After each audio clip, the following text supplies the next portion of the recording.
I'm launching a new series of videos on false friends in the King James Version. Everybody knows that the KJV contains dead words, words we know we don't know, like amerce, bestead, and blains. But most English readers today don't realize that there are words in the King James that they don't know. Simple words like halt, commend, and remove. These are what I call false friends. These false friends are not the fault of the King James translators, and we are not at fault for misunderstanding them. False friends are just what happens when language changes over time. I am, Lord willing, going to produce a series of videos talking real simply and briefly through false friends in the King James. I'll teach you what they are, how to find them, and how to discern for sure that you found one. If you haven't already watched my video, KJV words you don't know, it might help if you did that. But let's jump right in with defining false friends. Most often, that terminology is used to speak of words in two entirely different languages that look or sound similar but mean different things, like embarrassed in English and embarazada in Spanish. That Spanish word doesn't mean embarrassed, even though it looks and sounds like it. It means pregnant. Embarrassed and embarazada are false friends. But I use this terminology in a slightly different way. The way I define it, a false friend is three things. It's a word in the King James Version that we still use. It's a word that we use differently than did the Elizabethans 400 plus years ago. And it's a word where that difference often escapes English readers of today. They don't realize they're misunderstanding the intent of the King James translators in that place. The first and second elements of a false friend are pretty objective. You can use various tools I'm going to show you to discover how we use a given word and how our ancestors used it. But that third point depends on the reader. There are some skilled readers of the King James Version out there, and there are some easy false friends that don't trip up all readers, like, "The Lord is my shepherd, I shall not want." But I have checked a number of these false friends with skilled, lifelong readers of the King James Version, and I have found that they are frequently tripped up by them just like I was, until I learned how to do what I'm about to teach you. Understandest thou what thou readest? Let me show you how. Our process for discovering false friends has 4 steps and a possible bonus step. We'll follow this process every time we deal with a false friend. Today we'll look at halt, which is the word that finally made this whole concept of false friends click for me. We'll start with step number 1. Notice a possible false friend. And there are 2 ways you can do this. A, you can do it through contextual conflict.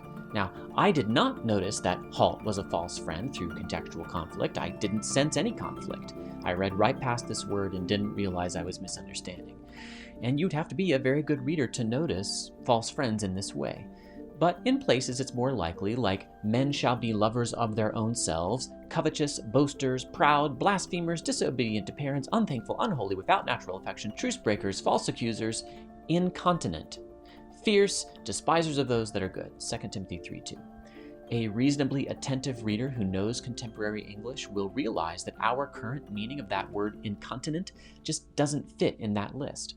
Older people who have incontinence are not sinning. This word, set in a list of sins, is conflicting with the context. It must mean something different. Second way you can discern or notice a possible false friend is through regular checking of other translations.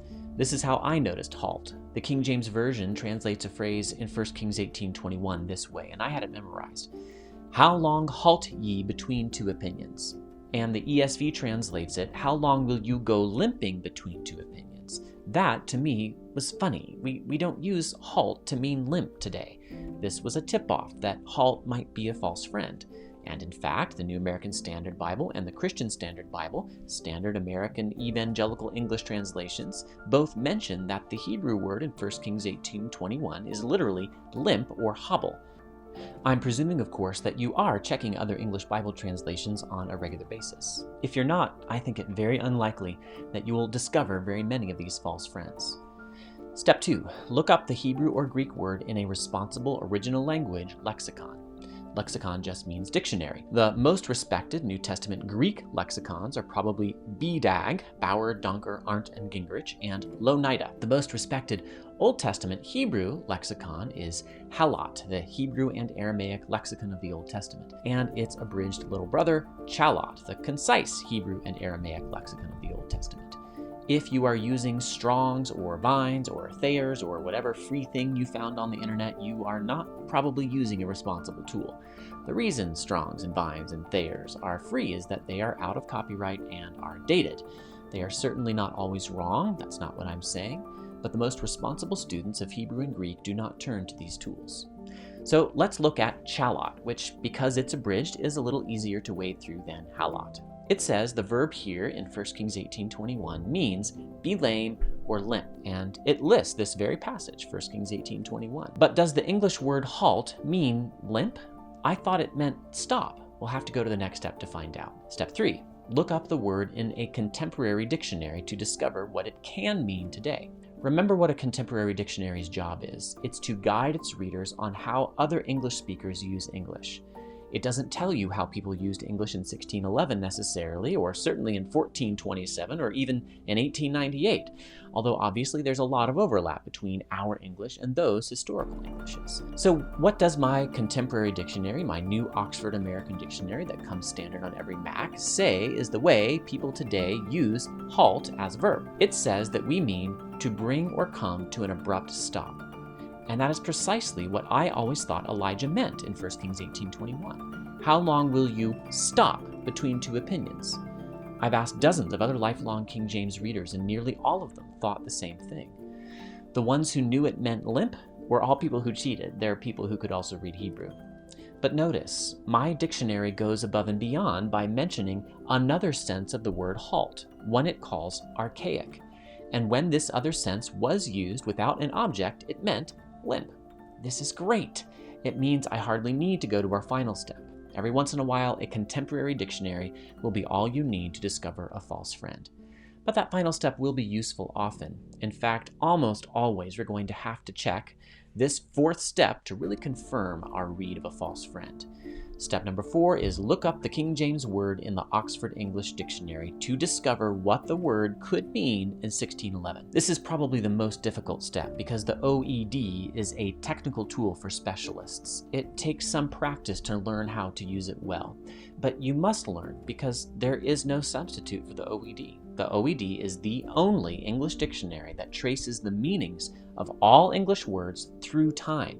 That's why it's so huge and expensive, and why it took decades for its first edition to be completed. When I say huge, what do I mean? Well, I happen to have a copy of the OED right here, the compact edition of the Oxford English Dictionary, and look how big and heavy it is. And look at this. This is a single page spread. It's actually 8 pages on a spread that have been, put there in tiny, tiny type, for which they supply a magnifying glass that I didn't get because I got this from a friend who got it at a thrift store in Canada. There are all kinds of references on each page, and this covers every word in English and in all the iterations of English that have ever existed. And this is just letters A through O.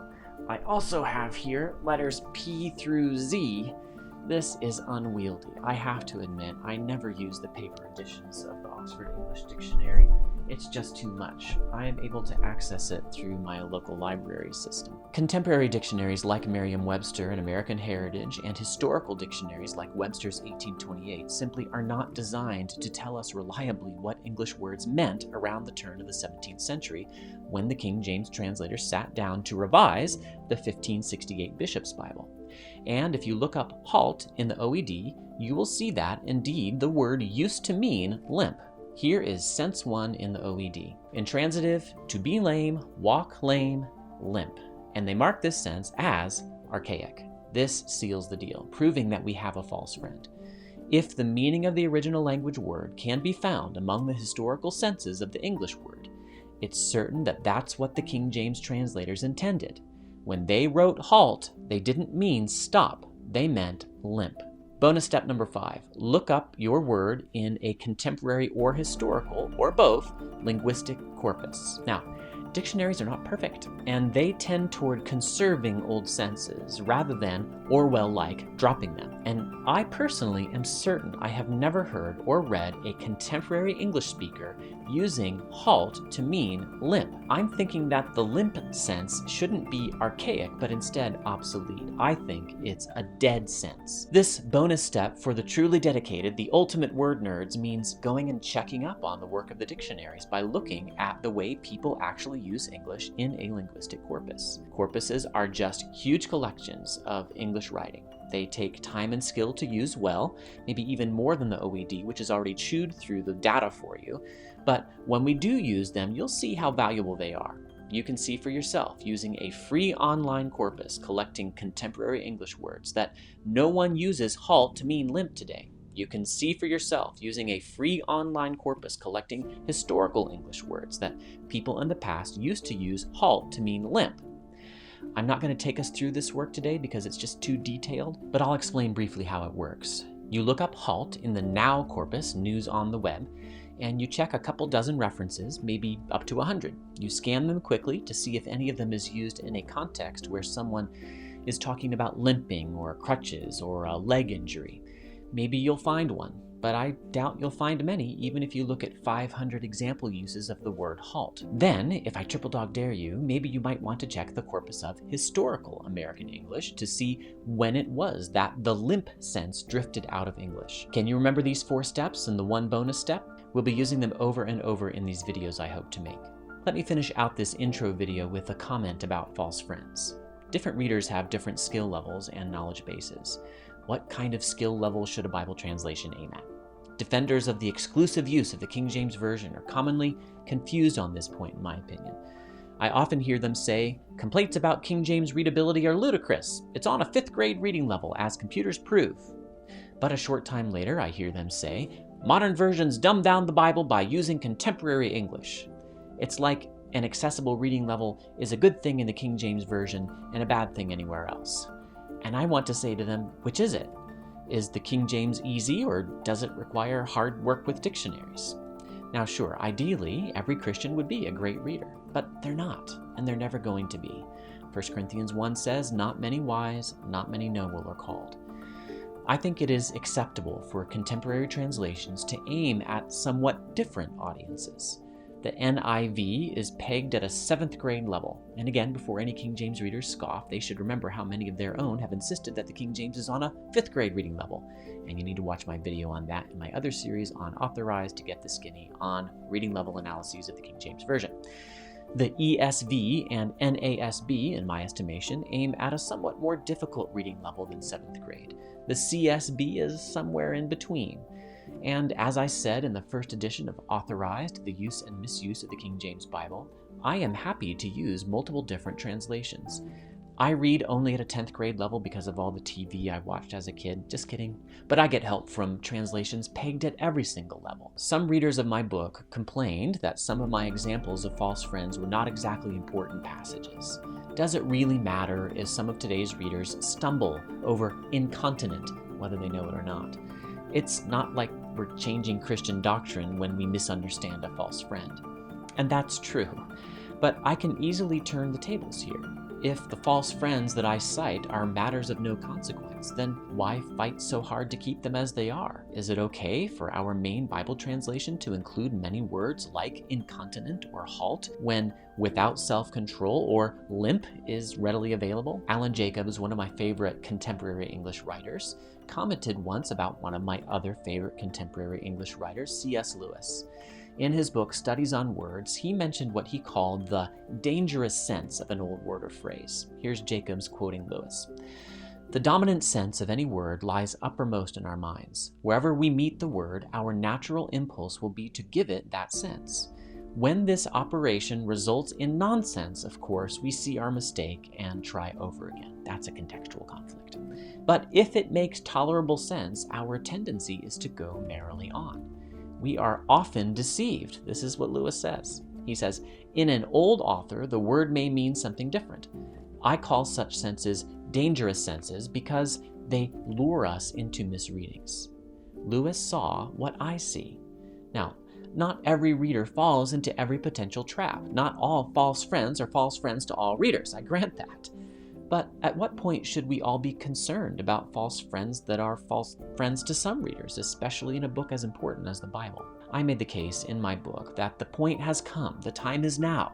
We need to keep the Bible in the hands of the plowboy, as Tyndale taught us to do. The King James Version contains not only dead words, words we know we don't know, but false friends, words we don't know we don't know.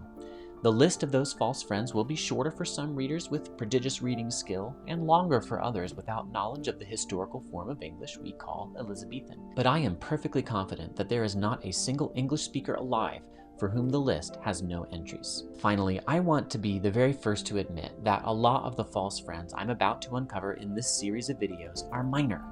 I wouldn't call them hair-splitting exactly because the problems I'm seeing are really there, but it's not like there are a bunch of Christian doctrines people are misunderstanding nowadays because they're reading the Bible in Elizabethan English. My favorite example, how long halt ye between two opinions, is not a doctrinal passage. People today still get the overall gist even if they miss the particular metaphor Elijah is using. But I'll say the same thing I said in Authorized. Don't you want to get every last piece of meaning you can when you read your Bible? Does it matter when God chooses to say something to us, even something minor, something that is not one of the weightier matters of the law, and we misunderstand it because language has changed in the last 400 years or so? It matters to me, and I think if you lasted this long in this nerdy video, it matters to you too. Join me as we discover other false friends in the King James Version.